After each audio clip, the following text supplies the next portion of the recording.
Kita akan memasuki perkenalan pembicara yang akan saya sampaikan secara singkat. Pembicara kita pada saat ini adalah Bapak Frederick Wauruntu. Beliau adalah seorang evangelis kesehatan yang memiliki background dalam molecular nutrition and phytochemical and herbal medicine. Beliau juga memiliki gelar master dalam science in holistic healing, dan beliau memiliki istri yang bernama Vera Wauruntu dan anak laki-laki yaitu Eric Wauruntu. Untuk waktu selanjutnya, untuk doa buka dan penyampaian materi, saya langsung serahkan kepada pembicara Bapak Frederick Wauruntu. Dipersilakan. Baik, mari kita sama-sama berdoa. Bapa di dalam kerajaan surga, kami datang merendahkan diri di hadapan hadirat-Mu ya Tuhan. Karena Engkau sumber hikmat, pengetahuan, kekuatan, dan penghiburan. Kami rindu belajar dari firman-Mu dan belajar dari alam tentang kesehatan dan apa yang sains temukan dan telah dikemukakan, sehingga kami dapat menjaga kesehatan kami di tengah-tengah krisis sementara melanda dunia ini, agar kami boleh menjalankan misi Tuhan melalui kehidupan kami, dan kami dapat berdiri di panggung sejarah terakhir di mana Yesus akan segera datang kembali. Terima kasih untuk kehadiran Roh Kudus Tuhan, sehingga lawatan kebenaran-Mu bukan hanya menjadi pengetahuan dan teori, tapi boleh menjadi daging di dalam hidup kami. Kami mohon di dalam nama Tuhan Yesus yang menjadi juru selamat dan imam besar kami. Haleluya. Amin. Selamat malam, saudara-saudari, Bapak Ibu. Saya tidak tahu yang menghadiri ini apakah orang muda, keluarga muda, atau seusia saya, atau mungkin lebih tua dari saya. Judul kita pada pertemuan malam ini adalah bersedia menghadapi krisis berikutnya. Jadi bagaimana supaya kita bersedia, dan krisis apa yang ada di depan kita. Dalam 45 menit mendatang saya akan berusaha untuk membahasnya seringkas mungkin. Pelajaran Alkitab yang cermat selama ini telah mengajari saya bahwa nubuat Alkitab tidak diberikan untuk memuaskan keinginan kita tentang masa depan. Itu diberikan untuk mengajari kita bagaimana hidup saat kita mendekati akhir. Harus selalu kita bersama ingat sebagai orang Kristen yang rindu mempelajari nubuatan bahwa ada tujuan moral di dalam nubuatan. Itu diberikan untuk membantu kita mempertahankan pegangan kita pada Kristus. Jadi, memahami dan menafsirkan dengan benar menolong kita, menuntun kita untuk percaya kepada Kristus dan memahami tujuan Yesus bagi kita masing-masing di dalam hidup ini, khususnya jika kita mengerti bahwa kita adalah generasi terakhir dan kita hidup pada waktu yang genting. Saya rindu untuk mengangkat Matius 24 ayat 14, sebab Matius itu adalah pasal eskatologis di dalam kitab Injil. Dan ayat 14 mengatakan, dan Injil kerajaan ini akan diberitakan di seluruh dunia menjadi kesaksian bagi semua bangsa, Sesudah itu barulah tiba kesudahannya. Mencermati ayat ini, kita melihat bahwa konteks langsungnya itu dimulai dari ayat 4 sampai 14. Di mana Yesus memberi tanda-tanda peristiwa yang akan datang. Dan tanda-tanda itu kita tahu ada peperangan, bangsa marah, kemudian pergolakan politik, ada gempa bumi, ada bencana alam.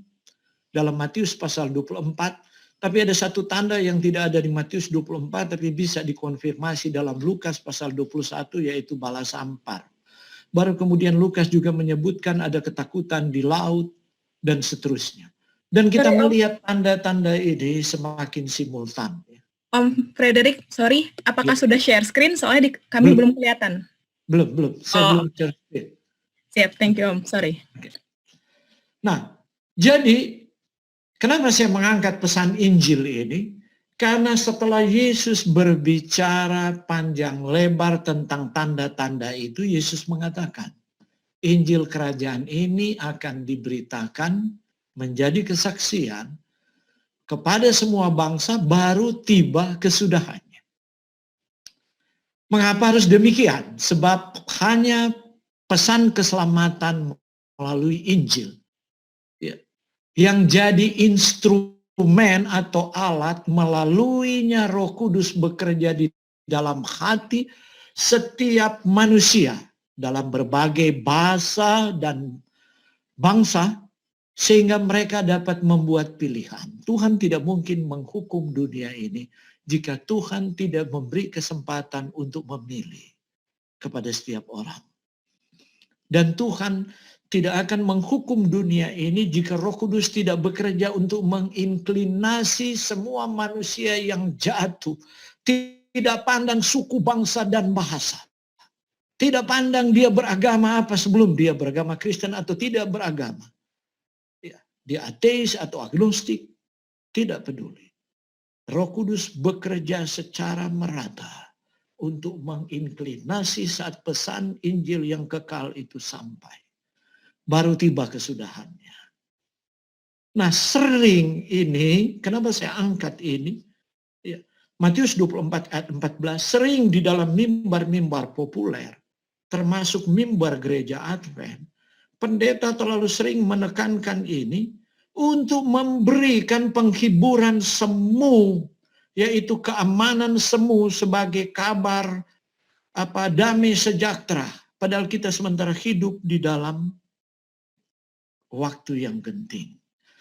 Waktu orang hanya mendengar ini dan kemudian tidak dikupas lebih jauh, maka orang akan berpikir, ada jendela 2/3 di dunia ini yang membentang dari India sampai ke Jepang.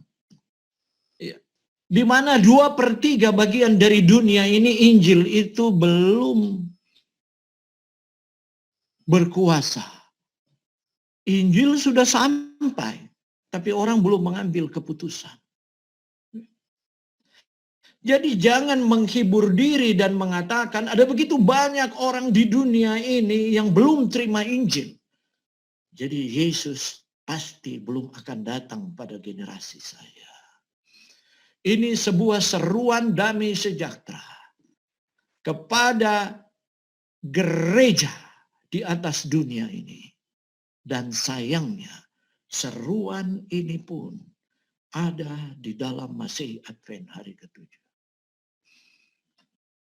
Saudara yang kekasih, perkembangan sejarah dari 7 gereja, kalau kita baca dalam Wahyu pasal 2 dan pasal 3 yang berpuncak pada gereja Laodikia, yaitu kekristenan sekarang yang suam-suam kuku, bersama dengan banyak baris nubuatan lainnya, menunjukkan bahwa kita hidup sebelum kedatangan Yesus yang kedua kali. Saya akan membahas lebih panjang nanti pada hari Sabat, COVID-19 dalam perspektif nubuatan. Untuk sedikit menyinggung detail-detail yang lain. Nah, pesan 3 malaikat dalam Wahyu pasal 14, itu memberi pesan dan seruan yang dibutuhkan oleh dunia tentang Injil itu. Injil yang kekal, yang diberitakan sejak zaman Adam. Ini adalah misi untuk semua orang, suku, kaum, dan bahasa, dan memberitakan tentang jam penghakiman. Dan mengarahkan kepada orang-orang untuk menyembah penciptanya, yaitu Tuhan Allah Khalik langit dan bumi, dan menyatakan di dalam Injil itu tentang Babel yang telah jatuh. Dan peringatan kepada mereka yang tetap menyembah binatang dan menerima tandanya. Jadi ringkasnya adalah seperti itu. Dan tanda-tanda dalam Matius 24 dan Lukas pasal 21 berlanjut terus secara simultan. Ya. Sejak Injil diberitakan di gereja mula-mula. Dan meningkat intensitasnya dan belum pernah terjadi dalam 50 tahun terakhir ini. Apa yang ditulis oleh Matius 24 dan Lukas pasal 21 meningkat begitu dramatis. Tidak usah sebut peperangan, tidak usah sebut gempa bumi. Sedangkan klik gempa bumi di Google dan Anda lihat intensitasnya seperti apa. Silakan klik natural disaster dan Anda lihat intensitasnya seperti apa. Dan kemudian silakan Anda lihat, compare dengan kerusakan moral yang sementara terjadi. Dan sementara Anda lihat kemudian kerusakan juga kesehatan yang sementara terjadi di atas dunia ini. Jadi sekarang kita ada di mana? Itu pertanyaannya. Dan saya mau share screen.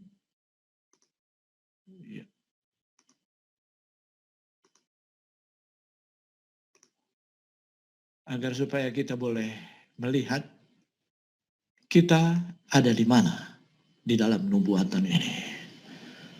Saudara-saudara, ya,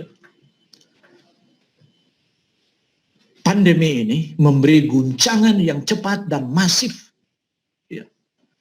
Sehingga terjadi langkah-langkah penutupan di berbagai negara untuk menahan penyebaran itu dan menjerumuskan ekonomi global ke dalam kontraksi yang parah. Menurut perkiraan Bank Dunia, ekonomi global akan menyusut 5,2% tahun ini. Itu akan mewakili resesi terdalam sejak Perang Dunia Kedua. Dengan bagian ekonomi terbesar mengalami penurunan output per kapita sejak 1870. Jadi belum pernah ada kontraksi seperti ini. Mari kita perhatikan. Belum pernah ada kontraksi seperti ini. Mari kita lihat laporan IMF. Ya. IMF memprediksikan bahwa jika virus ini kira-kira pada kuartal kedua tahun 2021 sudah selesai, maka apa yang terjadi? Maka hanya sekitar kerugian global itu hanya sekitar 9 triliun dolar. Tapi supaya Anda tahu 9 triliun dolar itu secara dengan gabungan ekonomi Jepang dan Jerman jika disatukan. Anda bayangkan? Nah, ini benar-benar krisis global yang tidak ada negara yang selamat. 170 negara mengalami kontraksi ekonomi. Terutama yang paling parah negara yang bergantung ekonominya, ekonomi makronya bergantung pada tourism, pada pariwisata, pada travel, hospitality, and entertainment. Pertumbuhan mereka mengalami gangguan yang sangat besar. Saudara bayangkan di Bali. Saudara tanya kepada orang Bali. Ya, mereka hidup dari pariwisata. Pasar negara berkembang menghadapi tantangan tambahan. Kita tantangan tambahan. Pembalikan arus modal yang belum pernah terjadi sebelumnya. Dan selera risiko global berkurang karena tekanan mata uang. Dolar itu makin naik. Memang dihambat karena ada berbagai intervensi yang dibuat oleh pemerintah. Tapi itu bukan intervensi alami. Ya. Semua orang yang belajar ekonomi makro akan mengerti ini. Kebetulan saya pernah studi sampai S2 ekonomi, jadi memahami hal ini. Kemudian negara-negara berkembang menghadapi sistem kesehatan yang lebih lemah daripada negara maju yang sudah mapan. Dan ini juga diakibatkan oleh ruang fiskal yang terbatas untuk memberikan dukungan. Jadi,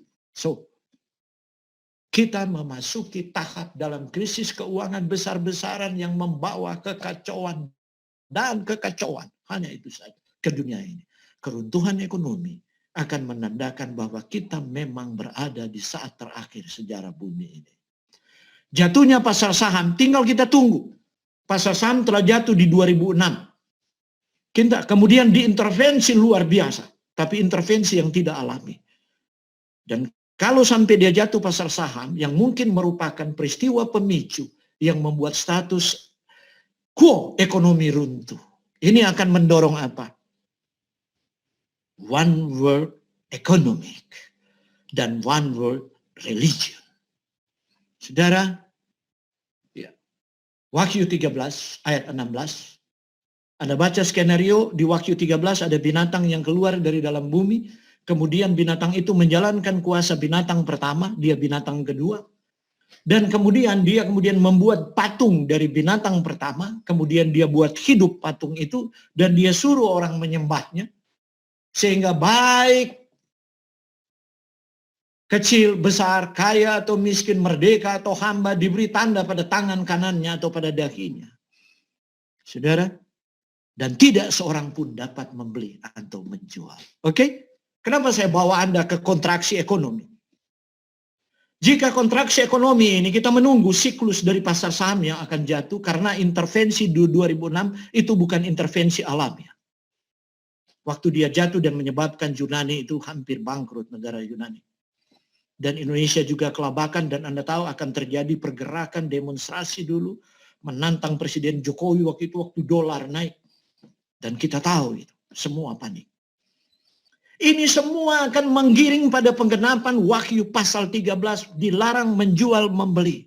Di waktu ekonomi hancur parah, kemudian secara simultan, ya, bencana alam akan menyebabkan kelangkaan pangan dan suhu bumi yang meningkat. Climate change akan menyebabkan kekeringan. Anda perhatikan.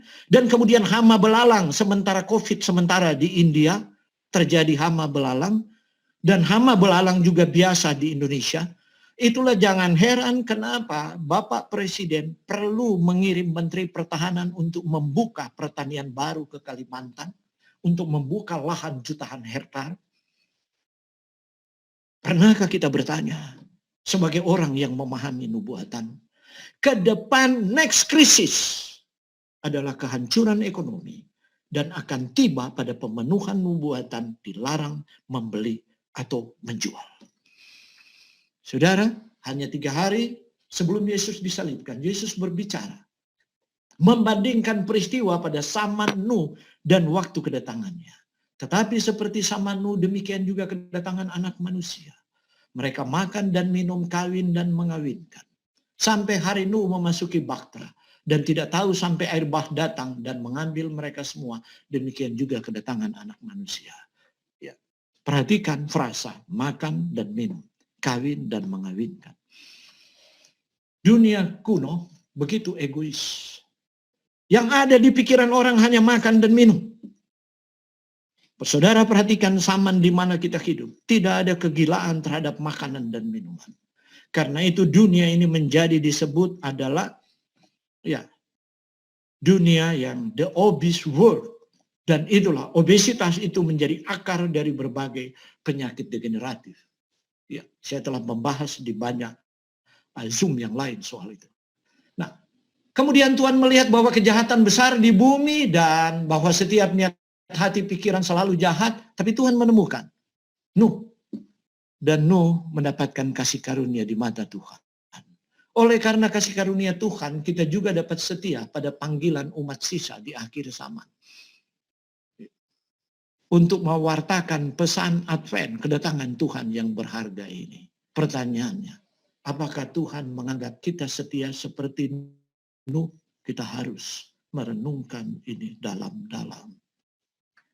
Kita harus mendoakan ini.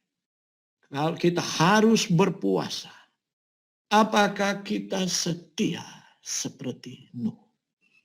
Sebagai generasi terakhir Allah, kita tentu berharap demikian. Kita harus menjadi teladan kebenarannya. Yang membenarkan dan menguduskan dalam hidup dan bersaksi melalui kuasanya. Jika kita setia, maka saudara, kepada kita dipercayakan kebenaran Kristus. Adalah inti dari pesan 3 malaikat dalam Wahyu pasal 14. Dan saya mau mengatakan, pertemuan IYC berikut yang memberi topik Judul, maaf tadi saya dengar tapi saya lupa. Boleh host apa? The Last Message of Mercy. The Last Message of Mercy, inilah dia. Kebenaran Kristus. Itu the last message of mercy. Kenapa? Hanya kebenaran Kristus yang dibutuhkan oleh dunia yang kebingungan. Dunia yang penuh dengan teknologi dan cinta pada makanan dan pamer dan segala sesuatu. Tapi dunia yang kehilangan hikmat. Mereka perlu kebenaran Kristus. Bukan kebenaran saya dan kebenaran Anda. Bukan kebenaran Masehi Advent hari ke-7. Bukan. Tapi kebenaran Kristus. Apakah inti dari kebenaran Kristus? Yang menjadi kuasa yang membuat bumi penuh dengan kemuliaan. Sehingga mereka menerima Injil yang kekal itu dalam Wahyu pasal 18. Kebenaran Kristus. Dan setan sangat marah. Adalah ia telah datang di dalam daging saya dan daging Anda. Tapi di dalam daging manusia yang telah dilemahkan oleh dosa, ia tidak berbuat dosa. Dan sebagaimana Kristus telah menang terhadap dosa, memberi pengharapan kepada manusia yang terdiri dari daging, yang dibelenggu oleh kuasa dosa. Ya, di mana dosa begitu berdaulat, maka kita pun dapat menang sebagaimana Kristus telah menang. Jika kita mau mengenakan kebenaran Kristus. Ini inti dari pesan yang harus sampai kepada dunia. Dan itu adalah Kristus yang kebenarannya kita terima dengan iman. Yang memberi kita kekuatan untuk menang. Jadi bukan apa yang saya hasilkan dari kemampuan saya. Tapi apa yang Kristus kerjakan karena saya mati bagi diri dan mau hidup untuk kebenarannya. Peristiwa terakhir berlangsung dengan cepat dan akan digerakkan oleh Roh Kudus bekerja pada orang-orang yang rendah hati. Tidak peduli tentang, yang peduli tentang takdir kekal dari jiwa-jiwa yang ada di sekitar mereka. Marilah kita dengan sungguh-sungguh memohon pencurahan hujan akhir Roh Kudus saat kita merendahkan diri di hadapan Tuhan. Mempersiapkan hati kita sendiri untuk proklamasi terakhir supaya Injil itu diterima. Ini dia yang tidak pernah ditafsirkan benar. Ada jendela 2/3 yang membentang di dunia, termasuk Asia. 2/3 penduduk dunia yang belum menerima. Tapi proklamasi terakhir bumi akan penuh kemuliaan. Wahyu pasal 18. Di waktu umat Allah yang terakhir. Ya, mendapat siraman roh hujan akhir, kemudian pergi dengan kebenaran Kristus kepada dunia. Maka Yesus akan datang kedua kali. Jadi persiapan rohani kita, setelah Matius pasal 24 yang menarik, orang hanya bicara tanda-tanda karena hanya hitung-hitung nubuatan. Orang tidak pernah mau melihat bahwa satu paket dengan Matius pasal 24, di Matius pasal 25 Yesus mengalihkan perhatian kepada perumpamaan 10 gadis. Matius 25 ayat 1 sampai 13, yaitu berbicara tentang kebutuhan minyak, yaitu Roh Kudus yang akan mengubah karakter. Sehingga kita memiliki karakter kebenaran Kristus. Jika itu kita miliki, maka talenta, bakat alami akan disucikan, dihaluskan, dan dilipat gandakan. Kemudian akan dimurnikan dan akan muncul di panggung sejarah. Di saat kita berdiri, itu yang akan menggugah dunia yang tidak percaya dan ragu-ragu waktu melihat umat sisa yang berdiri di panggung sejarah. Jadi saudara, banyak di antara umat-umat Tuhan mengatakan, Tuhan saya punya 1 talenta, karena itu saya kubur. Tuhan bilang, aku akan memuntahkan engkau. Sebab sekalipun aku berikan engkau 5 talenta, engkau tetap akan kuburkan itu. Yang Tuhan mau adalah Tuhan menguji kita. Dia hanya beri 1 talenta, kita mungkin tidak punya kemampuan berbicara. Mungkin seperti saya. Yang mampu mengikuti kecepatan otak saya berpikir misalnya. Ada yang tidak seperti itu. Tapi Tuhan dapat menghaluskan itu. Jika kita mau mati bagi diri dan terima kebenaran Kristus, Roh Kudus dapat mengubahkan itu. Yang Tuhan tunggu itu. Baru itu yang memampukan kita pergi dengan perbuatan kemurahan. Itulah inti dari perumpamaan domba dan kambing. Jadi kalau kita tidak memahami perumpamaan 10 gadis untuk persiapan rohani, kita tidak akan pahami perumpamaan tentang talenta, dan kita tidak akan pahami perumpamaan tentang domba dan kambing. Bagaimana kita akan memahami perumpamaan domba dan kambing jika cinta diri kita begitu besar? Karena itu saya mau menghimbau Anda yang mendengarkan di sini, apa yang engkau pikirkan? Studi lanjut, mendapatkan pendidikan lebih baik saat ini, kemudian Anda mendapatkan pekerjaan, take home pay yang lebih besar, memberi rumah dan memberi mobil. Anda tidak akan pahami perumpamaan tentang domba dan kambing. Kenapa Tuhan mengizinkan ini terjadi dan di lockdown? Orang Advent yang populer, yang biasa bergereja pada saat ini akan merasa tersiksa bergereja dari rumah dan lewat Zoom. Sebab dia harus tetap memiliki disiplin. Baru kemudian dia kebingungan, sangat kebingungan karena dia biasa. Hanya mau menginjil kalau ke KKR kumpul orang banyak. Bagaimana sekarang kita nggak bisa kumpul orang? Saudara, kita harus get one by one, head to head sekarang. Jadi kita harus berdiri menjadi 5 gadis yang bijaksana, dan talenta kita harus digosok, dimurnikan menjadi cemerlang. Baru kita bisa menjadi domba yang memberi makan dengan perbuatan kemurahan. Sekarang kita perlu persiapan jasmani. Apakah persiapan jasmani? Makanan, kalau kita makan, tanya ada makan apa, mengapa makan itu. Bagaimana mengolahnya, berapa banyak, kapan, dan di mana. Ya, saya tidak mau bahas panjang-panjang, waktu terbatas, kecuali sesi tertentu membahas itu. Nah, saya mau bahas makanan dan inflamasi. Kenapa saya perlu bahas ini? Sebab saya mencermati makanan di masa pandemik ini. Ya, orang malas ke pasar, sayur dia nggak dapat, lebih suka ke supermarket untuk membeli makanan jadi. Ini pembunuh sel, sangat toksik. Acrolein namanya. Merusak jantung dan sistem kekebalan.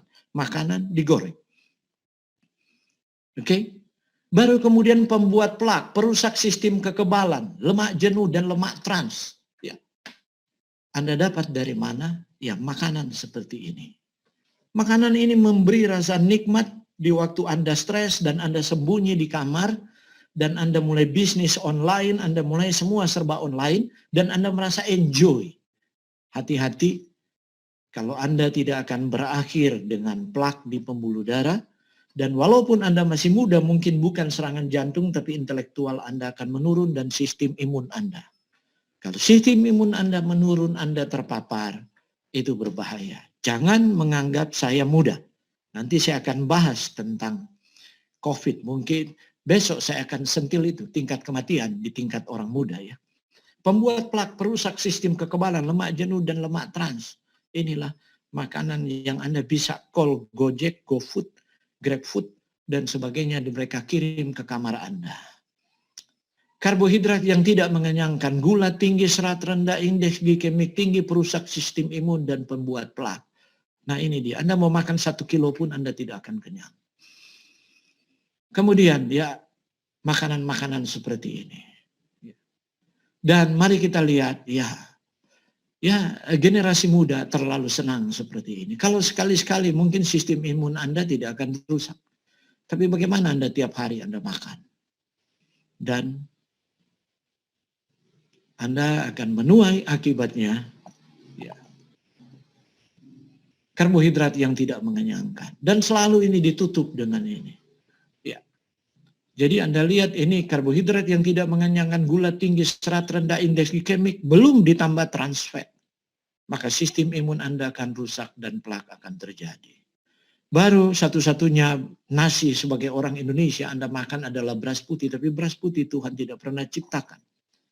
Ya, itu rekayasa manusia. Nanti Anda bertanya sebentar.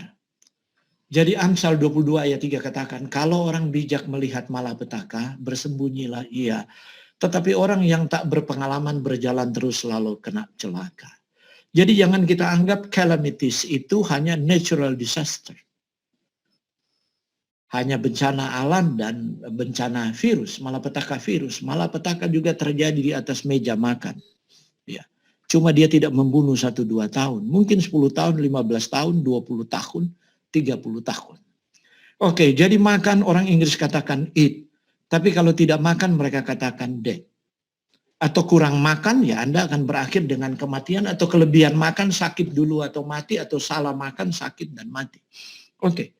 Nah, tadi kita singgung-singgung lemak dan sebagainya, ada 10 fungsi lemak, tapi Anda lebih suka mungkin, bukan Anda, tapi kebanyakan orang lebih suka mungkin, atau sebagian orang mungkin lebih sopan, lebih suka mungkin hanya untuk memberi rasa kenyang dan kelezatan, padahal dia fungsi-fungsi yang lain.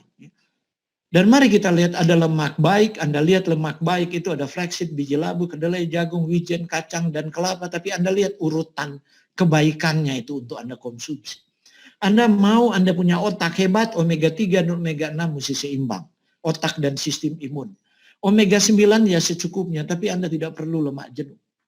Lemak buruk tuh lemak jenuh itu. Saturated fat. Yang paling merusak itu minyak babi. Kemudian butter. Kemudian minyak kelapa dan minyak sawit. Baru ada lemak jahat, lemak trans, yaitu minyak terhidrogenasi atau margarin. Anda tahu margarin berbeda dengan butter. Butter dari lemak susu, margarin itu dari lemak tumbuhan tapi ditembak oleh gas hidrogen dengan katalisator nikel. Nah, makanan yang paling merusak profil lipid darah itu trans fat. Pada saat yang sama dia naikkan LDL, kolesterol yang membuat plak, dan kemudian dia turunkan HDL. Ini adalah gambaran dari lab darah rutin yang biasa dibuat oleh orang-orang modern. Semua yang berkonsultasi dengan saya selalu LDL naik dan HDL turun. Dan sulit sekali naikkan HDL karena mereka menyukai trans fat. Semua makanan modern yang ada di mall, Anda makan roti pun itu ada trans fat di sana. Kecuali Anda makan roti yang hanya dikasih santan. Tapi jarang ada orang bikin roti kasih santan. Nggak enak. Itulah sebabnya Imamat 3 ayat 17b katakan, inilah satu ketetapan untuk selamanya bagi kamu turun-temurun di segala tempat kediamanmu. Jangan sekali-kali kamu makan lemak dan darah. Gula adalah racun bagi sistem imun. Itu Dr. Linus Pauling, orang yang memenangkan hadiah Nobel 2 kali. Maka dia katakan bahwa menemukan gula sangat memperlambat proses penyembuhan dari flu. Kenapa? Ya, sains menemukan bahwa glukosa dan vitamin C memiliki struktur kimia yang serupa. Jika konsentrasi glukosa itu meningkat di dalam darah, melebihi ambang tertentu, maka konsentrasi vitamin C, sel darah putih mulai turun sebab dia bersaing. Nah, waktu dia turun, maka sistem imun drop. Nanti saya akan bahas besok hubungan vitamin-vitamin ini dengan sistem imun. Jadi kalau Anda lebih banyak gula, Anda makan, ya, apalagi sejak dari pagi hari, Anda mau telan vitamin, suplemen vitamin C juga percuma. Dia akan bersaing. Gula tuh lebih cepat menduduki plasma darah. Baru gula itu menyebabkan disfungsi metabolik, yaitu sindrom metabolik klasik, yaitu apa? Perut buncit. Yaitu HDL turun dan LDL naik. Jadi nggak perlu lemak, Anda gula tinggi menyebabkan itu. Fruktosa membodohi metabolisme Anda, itu gula buah. Semua jus-jus kotakan, Anda minum jus buah di supermarket, kenapa lebih mahal dari jus buah yang Anda bikin? Karena ada gula di dalamnya. Dan gula itu adalah fructose corn syrup. Ya. Itu gagal merangsang insulin, padahal kalau gula masuk, insulin mesti naik. Agar supaya gula itu bisa masuk ke sel. Gagal menekan grelin atau hormon kelaparan, karena itu walaupun Anda minum minuman manis, Anda makin kelaparan. Kemudian gagal menstimulasi leptin, yaitu hormon kenyang. Kuncinya, sederhananya Anda tambah buncit. Ya. Obesitas abdominal. Mari kita lihat ini modelnya. Ya, saya ambil dari fisiologi, ya, natur fisiologi. Jadi abdominal adiposity itu kalau Anda makan-makan seperti tadi, kemudian diiringi kurang bergerak. Karena COVID kan, malas di kamar terus. Anda tidak berolahraga. Maka terjadi abdominal adiposity atau gampangnya perut buncit. Kalau udah jadi perut buncit, maka makrofag yang dibuat Tuhan adalah untuk merespons kekebalan, untuk sistem imun, membunuh virus, membunuh tumor. Sekarang dia serang itu lemak. Dia serang itu lemak, dia pakai radikal bebas, yaitu H2O2. H2O2 itu penggalantang pakaian itu. Ya, supaya tahu itu yang bikin-bikin putih pakaian itu. Kalau Anda telan mati, tapi ini dihasilkan oleh makrofag. Maka terjadi chronic systemic inflammation. Singkatnya, kalau sudah terjadi inflamasi kronis, peradangan kronis, maka terjadi insulin resisten. Gula tidak bisa masuk lagi walaupun insulin ada, terjadi aterosklerotik, artinya plak di pembuluh darah, terjadi neurodegeneration, Anda mulai suka lupa, jadi lebih sensitif, mudah tersinggung, sukar konsentrasi, apalagi mau baca Alkitab, Anda akan kebingungan. Ya, Anda jadi malas, Anda lebih suka baca cerita-cerita ringan, nonton telenovela, nonton film, main game, dan sebagainya. Kemudian tumor bisa bertumbuh.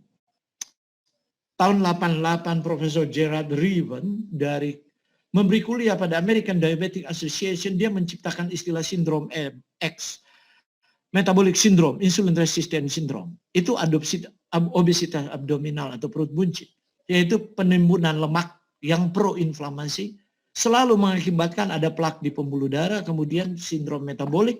Itulah yang menyebabkan kenapa penyakit jantung, kardiovaskular, menjadi resiko global, menjadi pembunuh nomor 1 di dunia.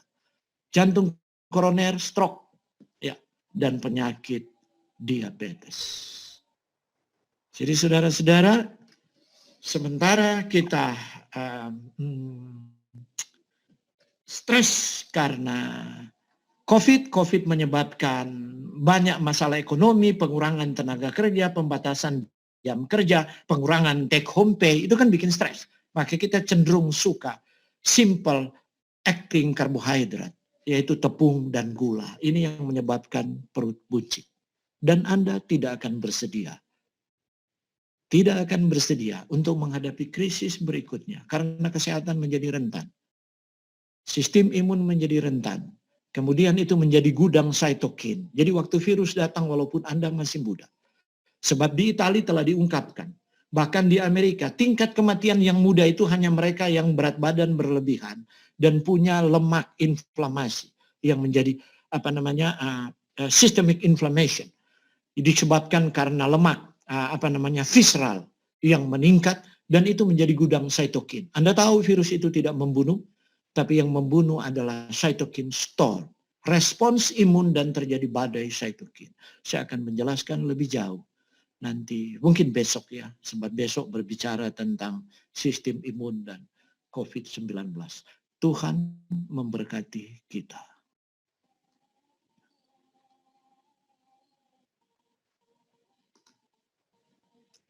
Baik, terima kasih Bapak Frederick Woruntu. Saat ini kita masuk kepada sesi Q&A atau tanya jawab, tetapi sebelumnya kita akan buka dengan doa, dan mari kita berdoa bersama-sama. Bapa kami di surga, terima kasih banyak karena kasih karunia-Mu kami bisa sampai pada saat ini. Sekarang kami akan memasuki sesi tanya jawab untuk materi pada saat ini. Kiranya kami semua bisa mengerti untuk semua pertanyaan yang kami sampaikan, dan Engkau akan menggunakan pembicara Bapak Frederick Woruntu untuk dapat menjawabnya kepada kami sesuai dengan kehendak-Mu. Ini doa dan permohonan kami yang kami sampaikan dengan kerendahan hati. Di dalam nama Yesus kami memohon. Amin.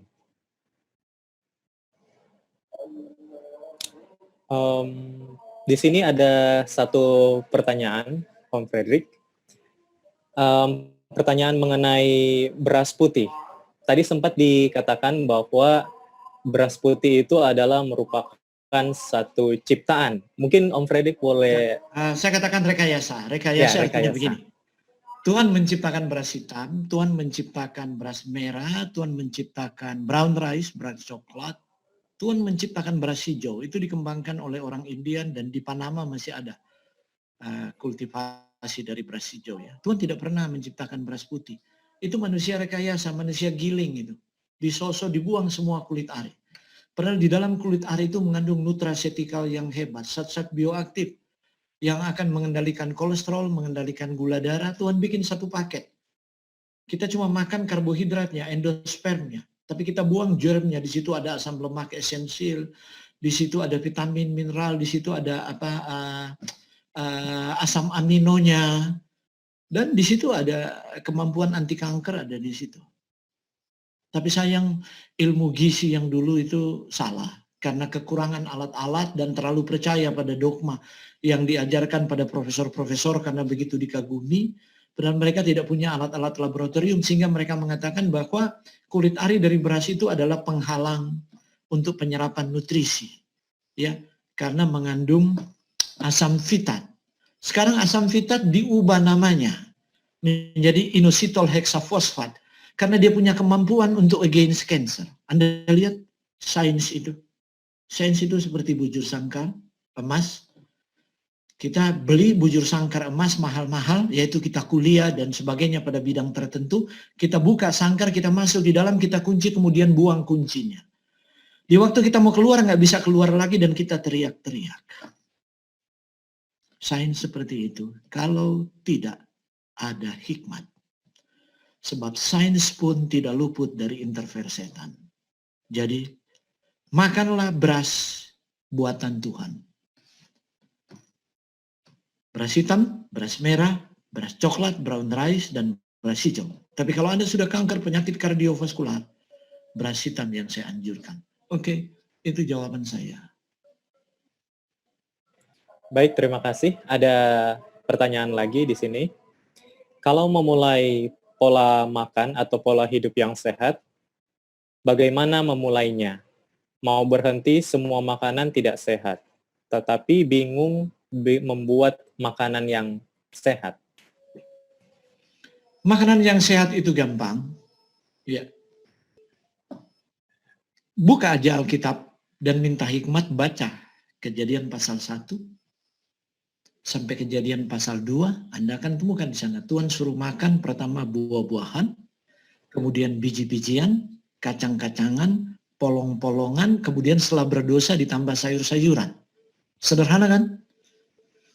Sederhana, buah bisa Anda pilih, pokoknya Anda lengkapi. Dan lebih sederhana lagi karena saya tidak punya waktu adalah bikin aja seperti pelangi. Warnanya pelangi sepanjang hari, jangan terlalu suka kuning-kuning semua, merah-merahnya merah dan kuning. Buatlah seperti pelangi. Maka oke, itu sederhana sekali karena waktu kita terbatas. Oke.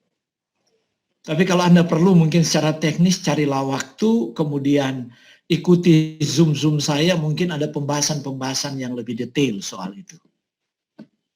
Oke, mungkin ada pertanyaan lain. Ya. Ada beberapa pertanyaan lagi di sini yang masuk, Om. Saya tahu tepung itu jahat, tetapi kenapa ya saya seperti kangen makan makanan bertepung, apakah berbahaya? Ya, kenapa kangen? Makan makanan itu, pertama, aduh saya mesti terangkan ini perlu waktu 1 jam ini.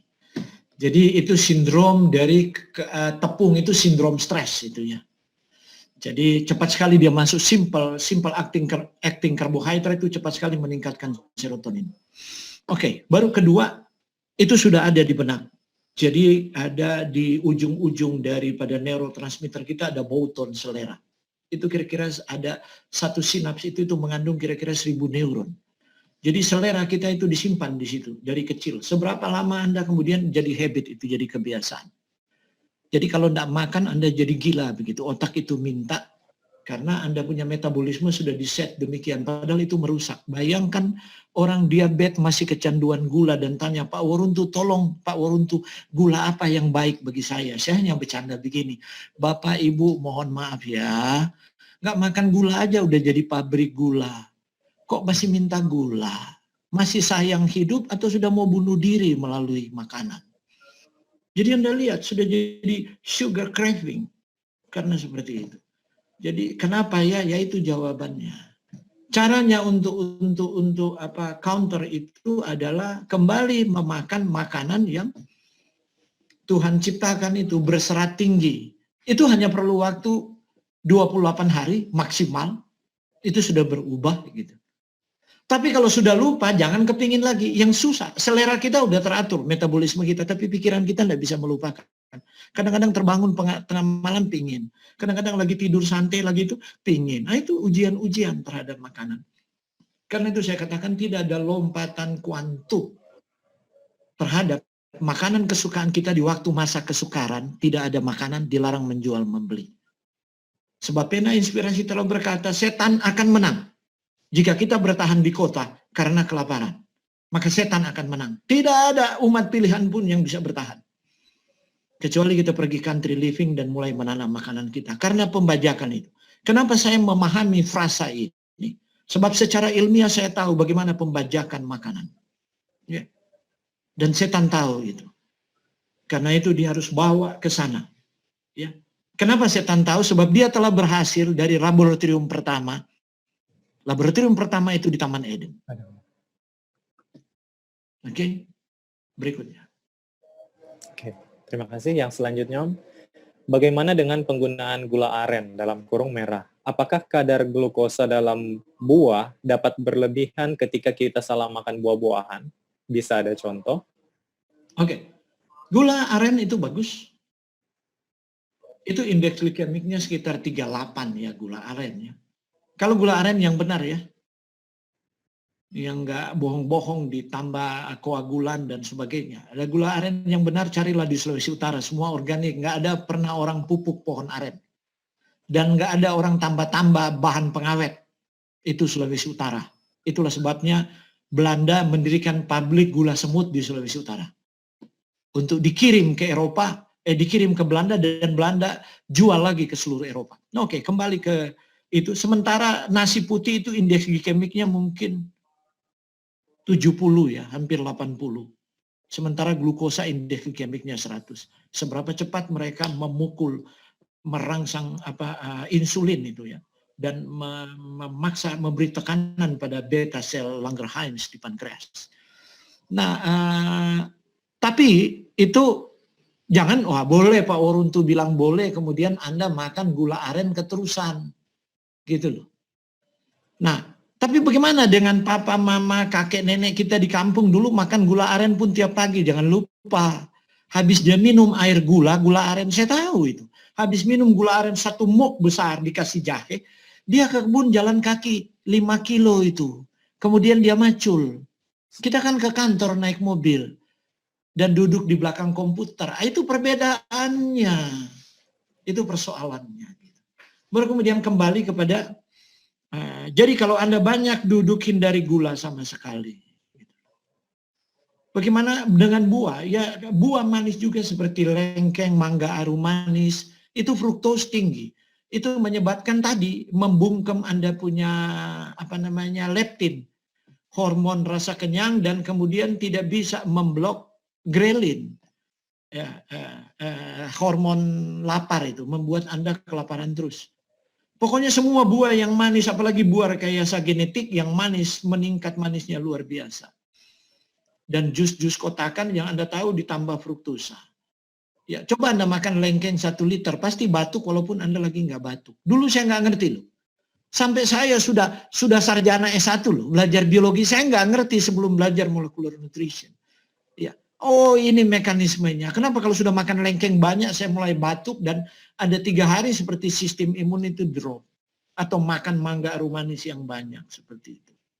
Ya, jadi mangga arum manis boleh dimakan nggak? Boleh, tapi makan jangan sudah matang. Waktu dia masih setengah matang, jadi belum semua karbohidrat diubah menjadi fruktosa. Nah kita makan, tapi kalau semua sudah diubah menjadi fruktosa, maka dia akan jadi seperti yang saya jelaskan tadi. Jadi Anda cempedak juga terlalu manis dan sebagainya. Ada juga anggur manis, rata-rata anggur tidak berbiji, rata-rata buah rekayasa yang tidak berbiji itu fruktosanya meningkat. Sebab tujuan mereka itu, sebab dunia ini telah tertipu selera. Jadi kalau manis dikasih bandrol merah dan dijual harganya sangat mahal. Padahal aslinya di alam Tuhan buat buah itu ada asamnya. Sebab asam organik itu penting, molekul asam organik yang Tuhan berikan masuk ke tubuh kita untuk mengatur, membantu metabolisme lemak dan karbohidrat. Oke. Oke, terima kasih. Selanjutnya, apakah roti yang terbuat dari tepung gluten free dan vegan, apakah sehat? Ya. Kalau dia gluten free yang dia kasih masuk jadi begini, lihat-lihat juga sih. Saya dulu langganan beli gluten free ya, sebelum saya ke Amerika. Cuma lihat-lihat di gambar, maka saya beli di Pacific Place. Ada gluten free. Tapi kalau saya makan, saya merasa, loh kok ini gula darah saya mau naik. Sebab saya penderita diabetes walaupun sudah terkendali. Walaupun makan gula nggak apa-apa, tapi saya sudah pengalaman dan tahu sebab saya diabetes dari muda. Warisan genetik dari orang tua saya. Dan ya puji Tuhan, jadi dengan rahmat Tuhan dan mengikuti gaya hidup yang sehat, saya benar-benar sudah terkendali karena walaupun saya makan nasi putih, kadang-kadang nakal coba makan coklat yang nggak naik. Makan gula nggak naik gitu. Tapi saya nggak mau seperti itu. Hanya coba aja gula darah saya. Nah, jadi roti itu harus lihat apakah dia buat dari, misalnya kalau dia pakai tepung kentang, apakah tepung kentang yang dia pakai betul-betul bukan kentang rekayasa yang gede-gede, kentang kecil. Baru kemudian semua tepung tidak diputihkan, proses pemutihan. The whole seed atau cereal itu digiling gitu kan.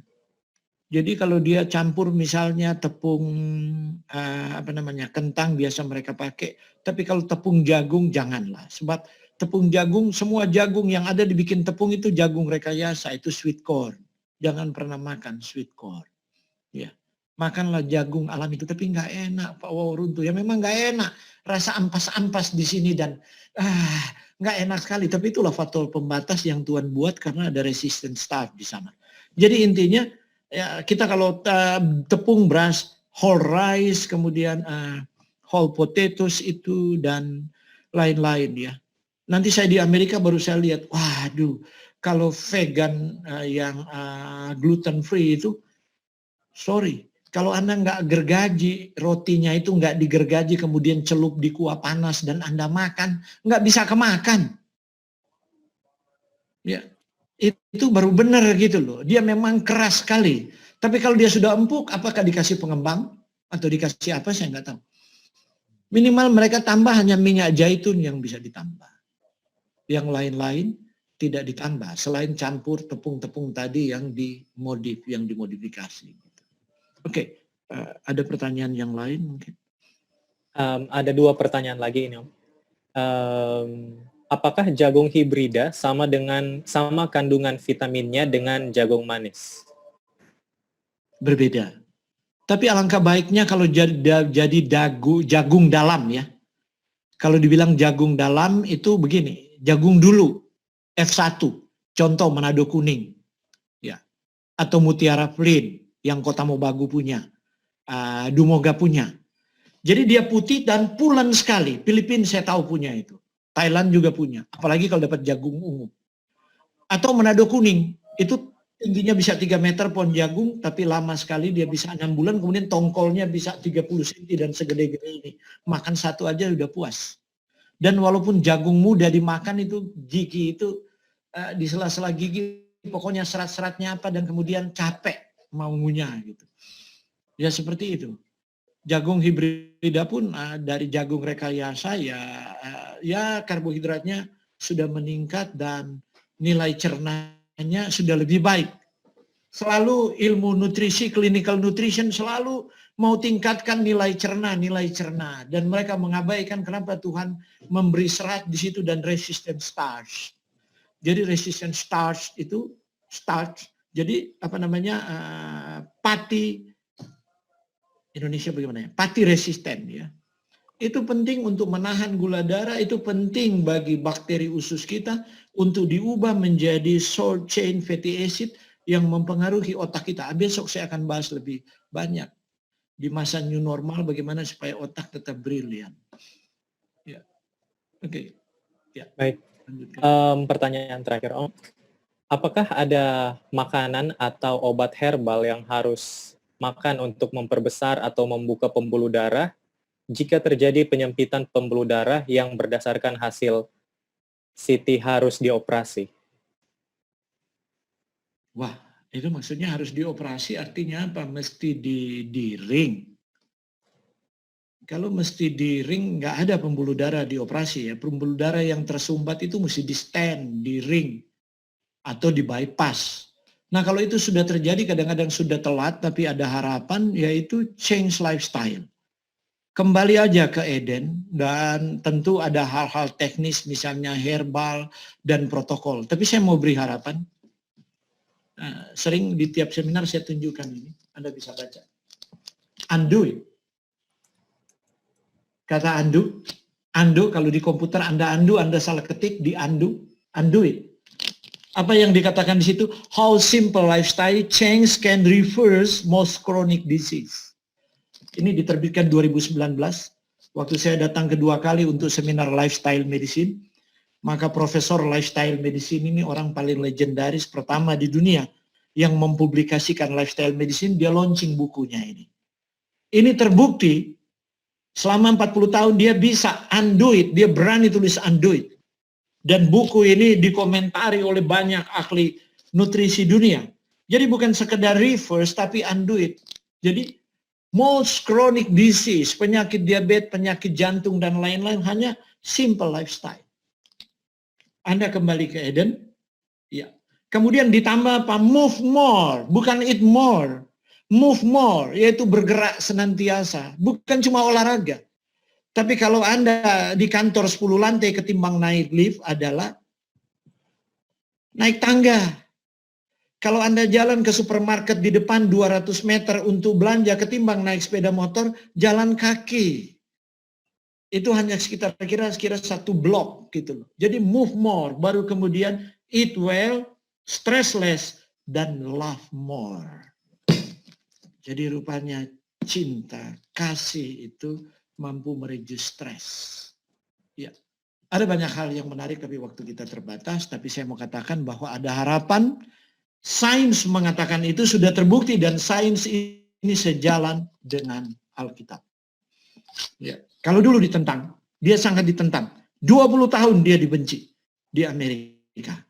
Tapi setelah ada begitu banyak bukti, sekarang seperti jamur, berdiri College of Lifestyle Medicine di Amerika. Di hampir tiap negara bagian berdiri dan dia adalah profesor pertamanya.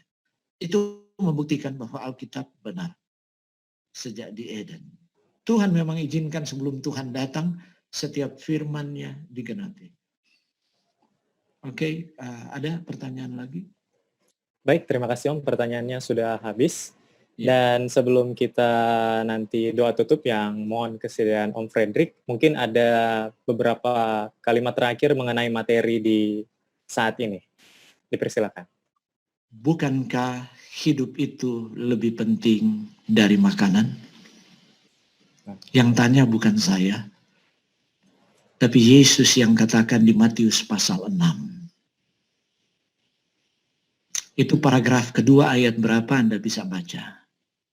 Itulah sebabnya sebelum paragraf itu, di ayat sebelumnya, masih Matius 6, di waktu mengajarkan berdoa, Yesus katakan, berilah kami pada hari ini makanan kami secukupnya. Mengapa doa yang sangat singkat perlu dimasukkan frasa itu? Dunia kita bukan dunia kekurangan makanan. Dunia kita, dunia yang telah diperbudak oleh makanan dan banyak orang kelebihan makan. Kalau makanan yang sehat mungkin masih bisa, ini ya kita masih bisa permisif jadinya. Tapi ini makanan yang tidak sehat. Jadi kita harus kembali kepada Alkitab. Bukankah hidup itu lebih penting dari makanan? Jangan sampai makanan itu mencuri tenaga vital kehidupan. Sehingga kita tidak bisa berdiri di panggung sejarah ini. Menjadi saksi bagi kebenaran Kristus. Dan kemudian bumi penuh dengan kemuliaan. Tuhan Yesus memberkati kita. Kita berdoa sekarang. Ya. Ya. Bapa di dalam kerajaan surga. Sekali lagi kami datang ke hadapan hadirat-Mu. Menyadari Tuhan akan dosa-dosa kami terhadap tubuh ciptaan Tuhan. Ka'bah Roh Kudus. Sehingga kami tidak berada pada kesehatan yang prima untuk dapat Engkau gunakan di panggung sejarah akhir ini, di mana kami telah Engkau pilih dan Engkau utus. Ampuni kami Tuhan manakala ada dosa dan pelanggaran kami terhadap makanan-makanan yang merusak kesehatan. Kami mohon Roh Tuhan senantiasa hadir menginsafkan kami akan dosa, kebenaran, dan penghakiman, sehingga kami dapat mengalami pemulihan, baik di dalam karakter maupun di dalam kesehatan kami, sehingga kami boleh memasuki krisis mendatang, yang Alkitab lukiskan dalam bahasa yang sangat sederhana, bahwa kalau tidak dipersingkat, maka orang pilihan pun tidak akan tahan. Maka Tuhan, kami datang, merendahkan diri di hadapan hadirat-Mu. Kami mohon karena kami rindu ya Tuhan, untuk Engkau gunakan, untuk menjadi terang yang kecil di mana kami berada, agar kami dapat berdiri di masa krisis ini dan krisis mendatang, untuk memberi pengharapan kepada dunia yang terluka, dunia yang menderita, dunia yang kebingungan, dunia yang kehilangan pengharapan, sehingga mereka dapat melihat kemuliaan kebenaran Kristus. Kami mohon hanya di dalam satu nama yang indah, Tuhan Yesus yang menjadi juru selamat dan imam besar kami. Amin.